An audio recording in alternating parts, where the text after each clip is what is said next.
Welcome to Bed Crime Stories podcast. I'm your host, T. Hi, bed crimers. Hope life is treating you well. To anyone new, a warm welcome. Guys, if watching this video you find you enjoyed it or learned something from it, please hit that like button and please consider subscribing. Now let's dig in. The disturbing case of the 4 slain University of Idaho students continues to baffle. No one has been named a person of interest in the case, and the perpetrator is still unknown and at large. Naturally, the students' families, the other students who attend the university, and the residents of Moscow, Idaho, are afraid and upset.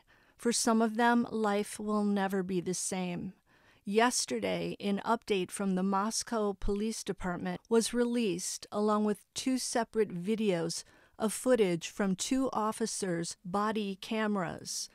The body cam footage was taken on a field near the Sigma Chi Fraternity house, right around the time the 4 students were being attacked in the rental home at 1122 King Road. And today, the update and the 2 videos are generating a lot of interest, speculation, and confusion.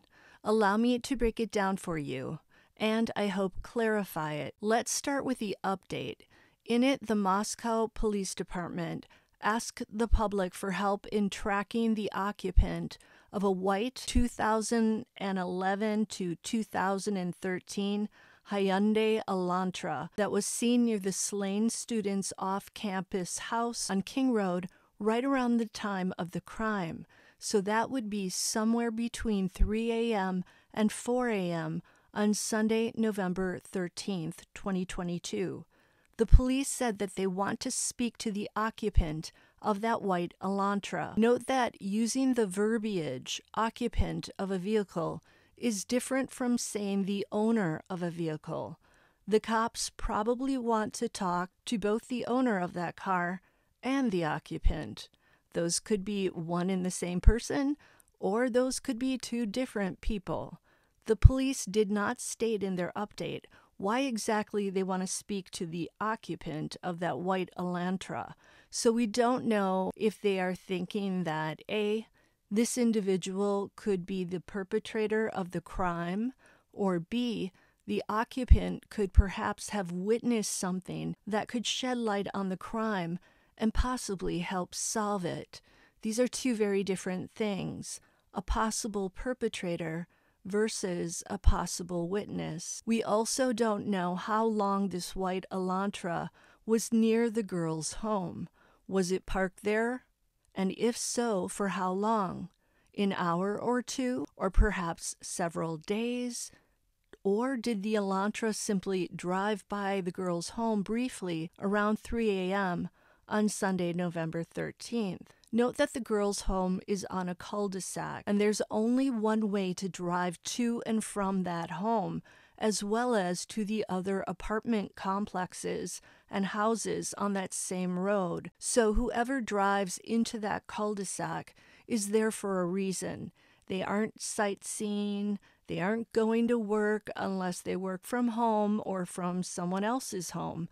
They either live there or they're visiting someone there. And at 3 a.m., if they don't live there, then why would they be there?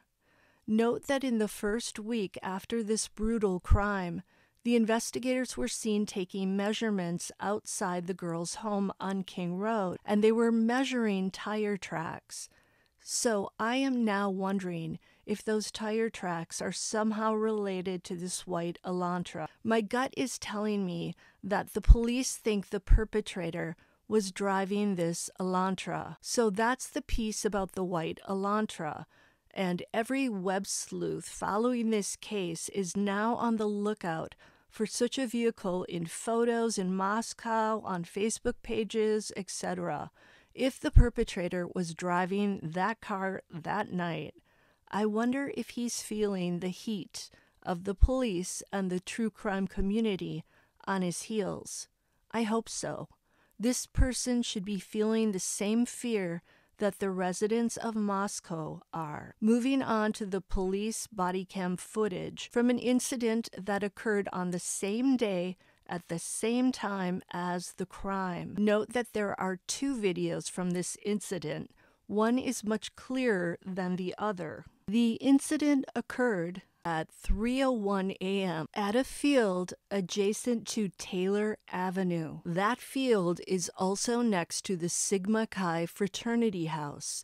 The field is known as Band Field, so the police were called out to that field for what they are describing as an alcohol offense. What this turned out to be was 3 teens engaging in underage drinking. In one of the videos, we see an officer issuing citations to the 3 teens. I'm going to share some of that footage at the end of this video. In the background, behind the 3 students, we see a large apartment complex across the street.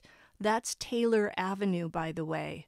And just beyond the apartment complex, to the right, we can see the girls' rented home at 1122 King Road.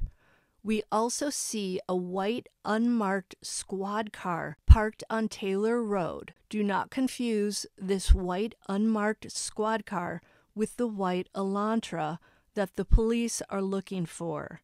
The police say this alcohol offense has nothing to do with the crime, and the 3 teens have been cleared of any involvement. The police released the videos in hopes that someone will see something, anything, that sparks their memory. Note that the Sigma Chi frat house and this field are just a short walk to the girls' house on King Road, about 262 yards to be exact. Really just a few minutes walk.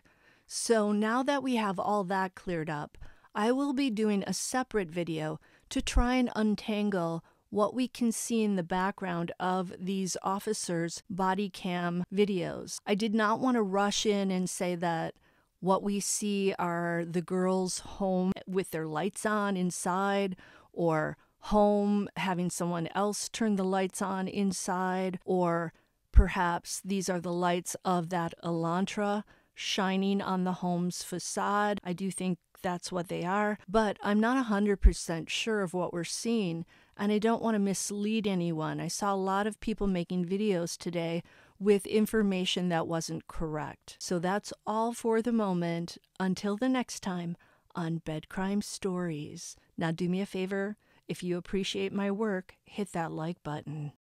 For the first time, detectives in Idaho are releasing body camera footage, hoping it can provide new leads in the case of those 4 murdered college students. Moscow 77. The videos show officers on patrol in Moscow, Idaho, in the early morning hours of November 13th, around the time investigators believe Zainer Carnage, Ethan Chapin, Madison Mogan, and Kaylee Gonsalves were killed in a home near the University of Idaho. Taking out 21? Yeah.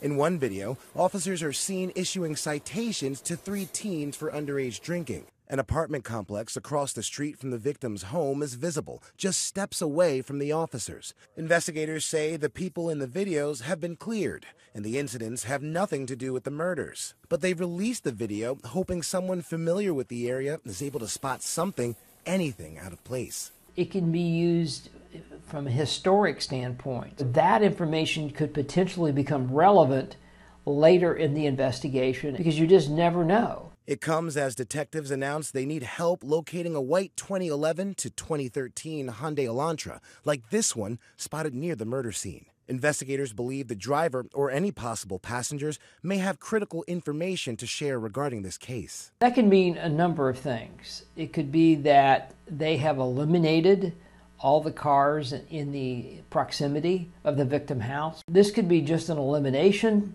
It could be a witness.